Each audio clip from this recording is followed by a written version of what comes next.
One of the questions that we get asked the most is, could we make a video about just how to make a website from start to finish?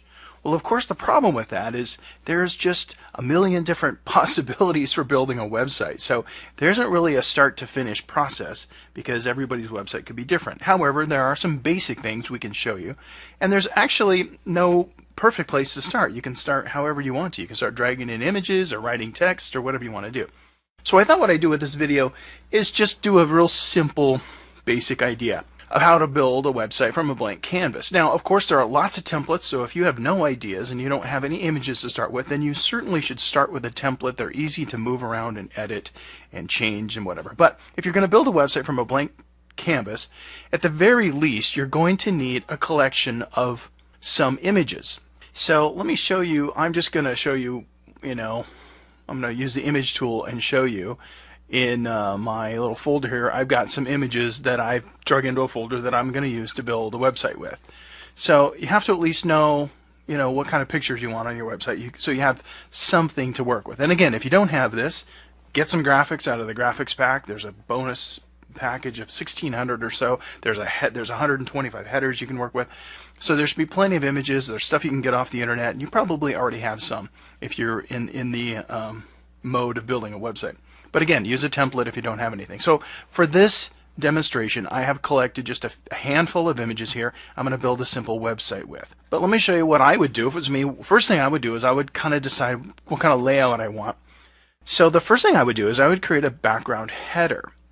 And here's how we do that. I'm going to right click out here on the canvas and go to the page properties under formatting. And I just like websites that have kind of this repeating, it's called a repeating X or an infinite background. And the way you do that is you go and find the image that you want to use. Now I have one, like I said, already ready, called bg.gif. And now it's right here, it's loaded in. Now what I'm going to do is I'm just going to show you, for the sake of clarity, what that image looks like. It's not a very big image. In fact, it's only, I think, about 4 pixels wide. You can see it's black line, and then it is a gradient down to white. It actually goes somewhere down in here and it fades out.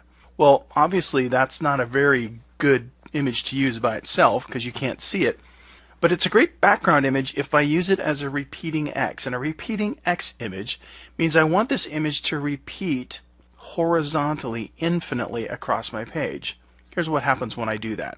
Let's go back to the page properties and formatting, and you'll see there's my image path. But this time I'm going to select repeat horizontally.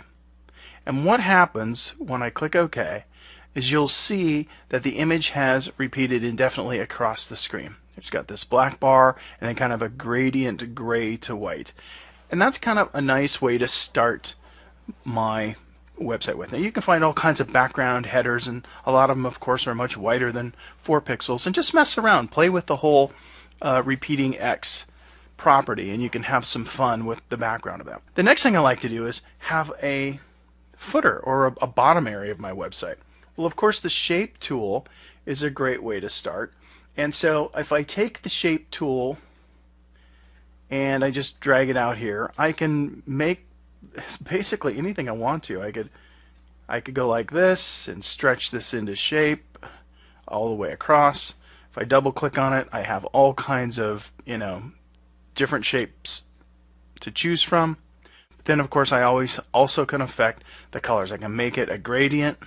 I can decide what colors it gradiates to. So again, if I wanted to go from black to white or black to gray or whatever, I would make all of those decisions here.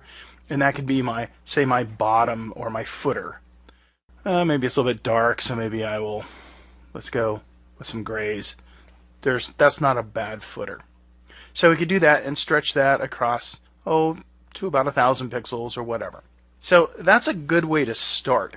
Now, I'm going to delete this, select it, and hit my delete button. I made one. I'm just going to drag over here. I kind of like one that's this color. And I'll put it about right here. I'll let this be my footer. It's a little bit lighter. Now, I didn't use the shape tool to make this one. This is an actual image that I had on my computer that it just looks like this. It's just sort of a gray box, and I liked it. In fact, it's if I double click on it, you can see it's called bottom gradient. And so this is just another image, and I'm just, stretching it into size and the size and shape that I want. Let's make it a little bit bigger, go like this. So anyway, the point is just to kind of get the basic layout of what you want your site to look like first. So I kind of know I'm going to have wording up here. I'm going to have maybe a picture over here and some text here and there. So let's start doing that. So obviously we can use the text tool. And text tool is up here at the top. I'm going to grab the text tool and I'm going to call this Greg's website. So it doesn't matter where I start typing because I'm going to drag everything into place. So we'll just call this Greg's website. And I'm gonna actually make it bigger, make the font bigger, of course, make it pretty big, like I don't know, 36 is pretty big. Let's make it bold. Now, and remember, I can stretch, so I don't want it to return. I want it to be like that. Since I'm going to put it up here into a black space, I probably should change the color of it. So I'll select it first and choose white so that it can show up easier. And so now I've just, made the title of my website, a header. Be nice if I had a logo, maybe I would put next to that, and I've got one saved here. Let's use the image tool again. Image tools, and let's see, I've got some kind of a funny looking thing. It's not really my logo. I think that means a firewall, but we'll just pretend that's a logo. And we'll just put it up here. So I can just drag it right on top, because I'm using this background. This background image is always going to be behind because it's in the background. And let's pretend that's my logo. Set that right up there like that. And now what about navigation? That's another thing to think about. I mean, if I kind of have an idea of where my top and bottom are, and I'm going to at some point put content in here, which is basically text and images, I'm going to want people to be able to navigate around. So there is several great tools. The basic one, the simple one, is the navigation bar. There's a lot of other ways to make navigation in 90 seconds. This is why there's no start to finish video I can show you, because there's so many incredibly good ways to navigate. The navigation bar, the slide menu tab, and these are all sort of navigation tools. And now, of course, the jQuery accordion is an even more effective way to build navigation. But that's a video in and of itself. So let's just take the basic navigation bar and go like this, and it gives me a starting point. First thing I want to do is double click on it and change the direction it goes. I want it to go horizontal because I think I want to put it across the top of my website like this. And I'm going to want to change the color and the look because it doesn't really match, which I would do here in style. There are some pre-built images, and in fact quite a number of them to choose from. And so I'm probably just going to pick something basic for the sake of this particular video demo. Let's just pick something that looks kind of cool. This is what the buttons will look like. If you hover over the buttons, they'll look like this. So if you wanted to have some kind of an effect, let's say, and we'll just do that for the sake of demonstration. Let's make it look like this when you hover over it. Slightly different. And then, of course, here's what it's going to look like. I can preview it here. Kind of bounces there. Looks like I need to change the color of the font in order for that to show up too. So here's my text, and Arial center is fine, but let's make the color of the font be black so it shows up. And you'll notice as I hover, the color changes because I can change the color of the hover right here. Let's just for fun change it to red so you can see. All right. So now let's say I've chosen the layout and the look of my navigation. I can see what it's going to look like on my website here, and I can put, this is the beauty of 90 seconds, you just put it wherever you want it. So this, just for now, let's just put it here. And obviously I would rename these things, not button 1, button 2. I'd call this maybe my home page, and I would want to link it to my actual home page, and so I would do that here. Once that page is made, I would be able to link it here, or I can even link it to an external website. If I go here, I can say, okay, I want that to go to this particular website, etc. And of course, we would do that with all of the buttons. We'll skip that for now for the sake of time, but you get the idea. So basically, I've decided on a top and a bottom, put in a little text, put in a little logo. I've got my navigation.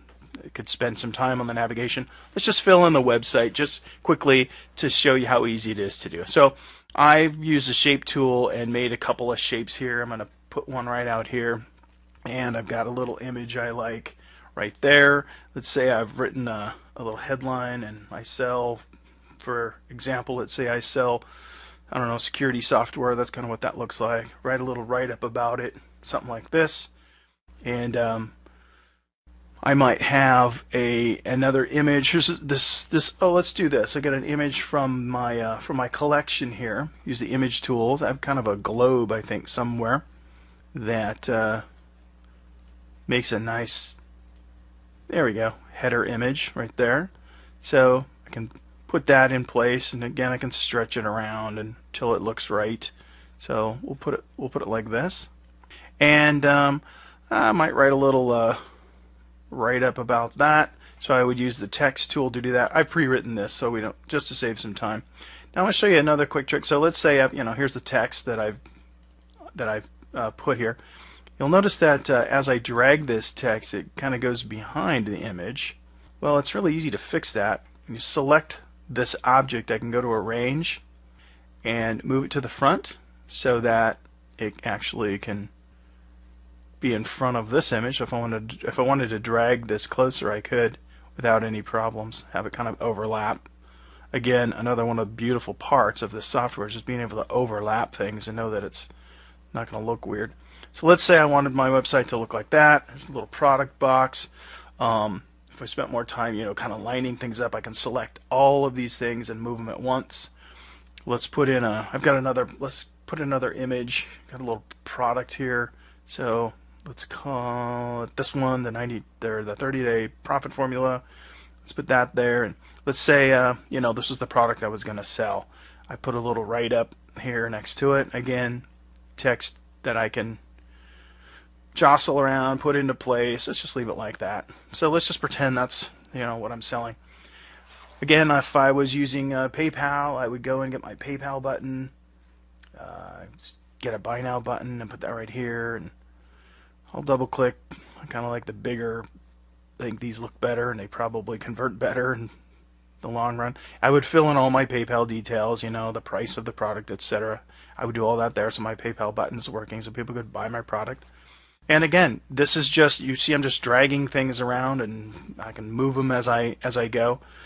The other thing I might want to do is put some text down here in my footer. So maybe I've got contact information. I would use the text tool to do that.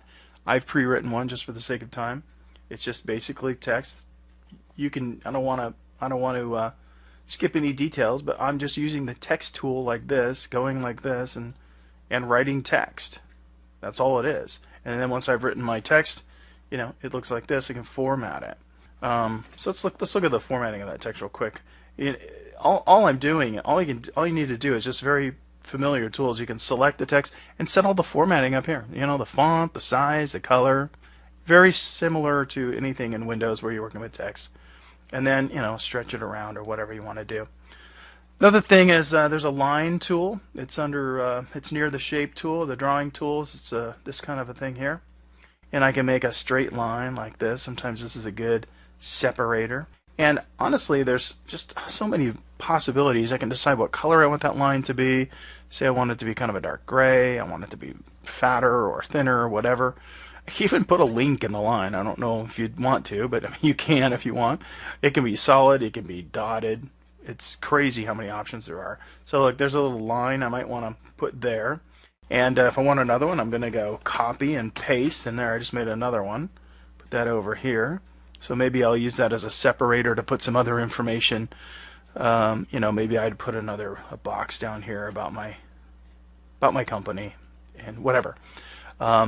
So you can see it's just as simple. It's about dragging things into place and deciding what images you want to use and working mostly with text and these kinds of tools. Shape tool can do a lot. When you work with the shape tool, just remember that you can control what level it's at, meaning whether it's in front of something or behind something. With just about every object in 90-Second Website Builder, if you don't know what to do with it, if you don't know how to change it, you just double click on it and it will always bring up just a plethora of features. So for the shape tool, for example, not only can I, change the shape itself, but I've got so many different possibilities. I can make this a glassy shape, and then I can choose the colors, and I can put a border around it or not. So here's a solid border of black that's 2 pixels, 3 pixels fat, and you can see there's just so many different things I can do. So I could put this arrow here, and you see what I'm saying. But again, you can there's so many variations. You can just always double click on something. If I wanted again to change the layer, I would go to arrange and send this to the back. Because you are limited only by your creativity and your imagination, it's really hard to show you all the possibilities. But just play with the tools and it'll get you started. Once you've made the website the way you want it to, of course you want to save your work. It's ready, you're ready to publish it. And then there's other videos that show you how to publish your website to the internet. You can even publish it to your local computer if you want to work with the HTML for some reason. But that's just the basics of how to get started with 90-Second Website Builder. So find a collection of images that you like to work with, or use a template and just move things around. And that's it's pretty much that simple.